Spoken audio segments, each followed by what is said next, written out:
Sir ఇప్పుడున్న మార్కెట్లో ready to move unsold units ఎన్ని ఉండొచ్చు హైదరాబాద్ మార్కెట్లో? రెడీ టు మూవ్ అన్సోల్డ్ యూజువల్గా ఇప్పటికీ ఇంకా ఇండెక్స్ వైజ్ మనం కరెక్టే ఉన్నాం. అందరూ ఏదైతే ఓవర్ సప్లై అంటున్నారో మీకు కంటిన్యూ రిపోర్ట్స్ వచ్చేవి ready to move unsold Hyderabad ఇంకా బ్యాడ్ పారామీటర్లు ఎక్కడా లేదండి. ఏదైతే ఇప్పుడు వీళ్ళు మాట్లాడుతున్నారో మనం 50 వెంచర్లకి 60 అంతస్తులు 50 అంతస్తుల లెక్కన మనం అప్రూవల్స్ తీసేసుకున్న డేటా తీసి నెక్స్ట్ 5 to 6 ఇయర్స్లో ఇంత డెలివరీ అయిపోవచ్చు అన్న యాంగిల్లో ఓవర్ సప్లై అంటున్నారు. రెడీ టు మూవ్ పారామీటర్లో ఇంకా ఇప్పటికీ ఓవర్ సప్లై లేదండి. లేదా అంటే చాలా సార్ ఇప్పుడు పెద్ద ప్రాపర్టీస్లో అంటే ప్రాజెక్ట్స్లో కూడా నేను చూసిన ఏంటంటే వాళ్ళు హ్యాండ్ ఓవర్ ఇచ్చేసి 1-2 ఇయర్స్ అయిపోయింది ఆల్రెడీ, అయినా సరే ఒక 30-40% దాంట్లోకి మూవ్ అవ్వట్లేదు జనాలు. అంటే సేల్ అవ్వనట్టు అది 10 to 15% సేల్ అవ్వకుండా కూడా ఉండొచ్చండి. అండ్ మిగతాది కస్టమర్ కొని రాకుండా ఉండొచ్చు. ఎందుకంటే వీళ్ళందరూ కూడా ఇన్వెస్టర్ కస్టమర్ అనుకోండి, ఆయన 3 ఇళ్లలో ఒకసారి ఉండలేడు కదా. సో మిగతా 2 ఇళ్ళు ఆయన ఇంటీరియర్ కూడా చేయించడు. ఐదర్ హీ సీజన్ ఆయన ఆలోచిస్తూ ఉంటాడు, ఇది అమ్మేద్దామా ఉంచుకుందామా, ఇంటీరియర్ చేయించి అద్దెకిద్దామా. రెసిడెన్షియల్ ఇల్లు ఇంటీరియర్ చేసి అద్దెకి ఇవ్వడం అన్నిటికన్నా లో రిటర్న్స్ అండి.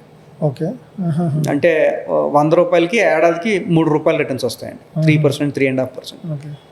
యూజువల్గా ఇంటీరియర్స్కి మీరు దానికన్నా ఎక్కువ పెడతారు. సో అందుకు అందరూ ఆ డెసిషన్ డిలే చేస్తారు. 2, ఇదివరకు మీరు 120 ఫ్లాట్లు కట్టినప్పుడు మీరు 2.5 ఏళ్ళలో డెలివర్ చేసినప్పుడు మీరు నెలకు అమ్మాల్సిన నెంబరు 120 డివైడెడ్ బై 24 2 ఇయర్స్ అయితే అది డెవలపర్ అమ్మగలిగేవారు. ఇప్పుడు ఎప్పుడైతే 2000 ఫ్లాట్లు 1600 ఫ్లాట్లు చేస్తున్నారో మంత్లీ సేల్స్ రిక్వైర్మెంట్ 50 అయిపోయినప్పుడు వాళ్ళు పాపం టైంకి డెలివరీ చేసినప్పుడు ఏమైపోద్దంటే అందులో 10 to 15% ఫ్లాట్స్ అన్సోల్డ్ ఉండిపోయేది. ఎందుకు అంటే వాళ్ళు ఎవ్రీ మంత్ 25 అమ్మగలిగారు, 30 అమ్మగలిగారు, కానీ వాళ్ళు పేరు ఇంపార్టెంట్ అనుకున్నారు, అందుకు డెలివరీ చేస్తారు.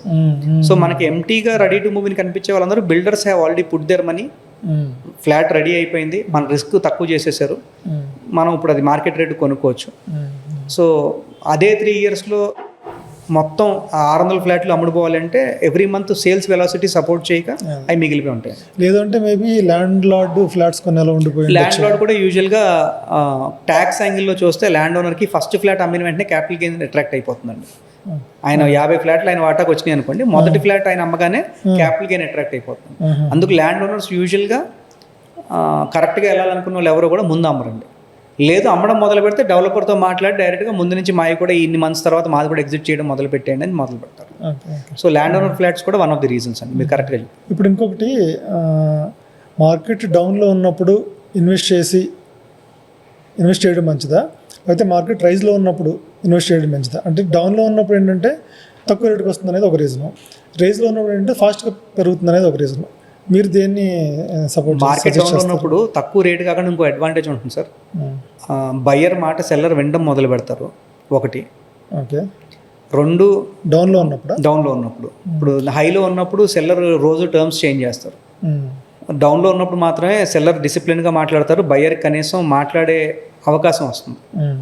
2 డౌన్ మార్కెట్లో ఇంకో పెద్ద అడ్వాంటేజ్, మంచి ప్రాపర్టీ నిజంగా సేల్కి వచ్చింది అనుకోండి, బయ్యర్కి నిజంగా ఆ ట్రాన్సాక్షన్ అవుతుంది. ఫాస్ట్ మార్కెట్లో మంచి ప్రాపర్టీ వస్తే మీరు మాట్లాడే లోపల వెళ్ళిపోతూ ఉంటుంది, రేటు వెళ్ళిపోతూ ఉంటుంది, ప్రాపర్టీ వెళ్ళిపోతూ ఉంటుంది. సో మంచి ప్రాపర్టీస్, ప్రైమ్ ప్రాపర్టీస్, మంచి ప్రాపర్టీ అనగా నా మీనింగ్ ఏంటంటే ఆ ప్రాపర్టీకి మీ పర్సీవ్డ్ వాల్యూ ఎక్కువ, మీ దృష్టిలో ఇది చాలా విలువైంది. ఒక గచ్చిబౌలి చౌరస్తా, ఒక ఇన్ఫోసిస్ ముందున్న ఫ్లాటు, అది ప్రయారిటీస్ కదండి ఎవరికి. అలా ప్రైమ్ మార్కెట్లో ఉన్నవి స్లో మార్కెట్లో ఫేర్ రేట్కి వస్తాయి. అవి కొనుక్కోవడానికి స్లో మార్కెట్ చాలా మంచి టైం. ల్యాండ్ కానివ్వండి, పొలం కానివ్వండి, ఫ్లాట్ కానివ్వండి, స్లో మార్కెట్లో జాగ్రత్తగా తిరిగి కొనుక్కోవడానికి మంచి టైం. ఎందుకంటే హడావుడు ఉండదు, మీకు రేపు పొద్దున్న రేటు మారిపోతుందని మీ నెత్తి మీద టెన్షన్ ఉండదు, మీరు నిదానంగా తిరిగి కొనుక్కునే అవకాశం మీకు వస్తుంది. ఒక డౌట్ ఉంటుంది కదా, మీరు ఎప్పుడు పెరుగుతుందో తెలియదు, మార్కెట్ డౌన్ ఉంది, ఇంకా 3 ఏళ్ళు పట్టవచ్చు 5 ఏళ్ళు పట్టవచ్చు అనేది ఒక జనరల్ డౌట్స్ ఉంటాయి కదా. డెఫినెట్లీ. సో రియల్ ఎస్టేట్ 5 ఏళ్ళ నుంచి 15 ఏళ్ళ మధ్యలో కొందాం అనుకునే వాళ్ళందరికీ కూడా స్లో మార్కెట్స్ ఆర్ గుడ్ అండి. షార్ట్ టర్మ్ బెనిఫిట్ కావాలి అంటే అంత హై టికెట్ రియల్ ఎస్టేట్లోకి రాకూడదండి యాక్చువల్లీ. అది ఎప్పుడు చేయొచ్చు అంటే మీకు చాలా మైక్రో లొకేషన్, అంటే మీకు మీ కమ్యూనిటీలో ఉన్న ఫ్లాట్ల గురించి మీకు పూర్తి అవగాహన ఉంది, మీకు మిగతా మార్కెట్ అంతా తెలియదు. అప్పుడు మీరు మీ కమ్యూనిటీలో ఉన్న ఫ్లాట్ మామూలుగా 6,000 లాస్ట్ మంత్ కూడా అమ్ముడుపోయింది, ఈయనకు అవసరం ఉంది కనుక 5,500 అమ్ముతున్నాడు, నేను అది కొనుక్కొని అగ్రిమెంట్ చేసుకుని 6,000 అమ్ముకుంటాను ఈజ్ ఫ్లిప్పింగ్. అది బాగా తెలిసిన పాకెట్లో చేయాలి. అది ప్లాట్ అయినా ఫ్లాట్ అయినా మీ లేఅవుట్లో మీరు కొన్న లేఅవుట్లో మీరు ఉన్న ఏరియాలో మీరు చేసేది ఇన్ఫార్మ్ డెసిషన్, అది చేయొచ్చు. అంతేకాని మిమ్మల్ని తీసుకెళ్ళి ఇప్పుడు రండి గుంటూరు దగ్గర కొందాం అంటాను, అప్పుడు మీరు నన్ను ఫస్ట్ అడిగే క్వశ్చన్స్ గుంటూరు పెరుగుద్దా లేదా, అదే మీ కాలనీది అడిగాను అనుకోండి మీరే చెప్తారు. సో మీరు షార్ట్ టర్మ్ ఎక్స్పెక్ట్ చేసేటప్పుడు మీ సర్కిల్లో చేయడానికి ట్రై చేయండి. మీకు తెలిసిన ఏరియాలో ట్రై చేయండి. మీకు తెలుసు లేకపోతే మీ ఫ్రెండ్ ఉన్నారు, ఆయన మీద మీకు పూర్తి నమ్మకం ఉంది, లేదా ఒక కన్సల్టెంట్ ఉన్నారు, ఆయన మీద మీకు పూర్తి నమ్మకం ఉంది, అలాంటప్పుడు ఆ ఏరియాలో చేయండి. అంతేగాని ఓవరాల్ మార్కెట్ గురించి రీసెర్చ్ తెలుసుకుని మీరు కొనేదానికి అది అప్లికబిలిటీ లేకుండా మీరు కొని పెరుగుతుంది కదా అని ఆగారనుకోండి, పెరగదు ఇప్పుడు.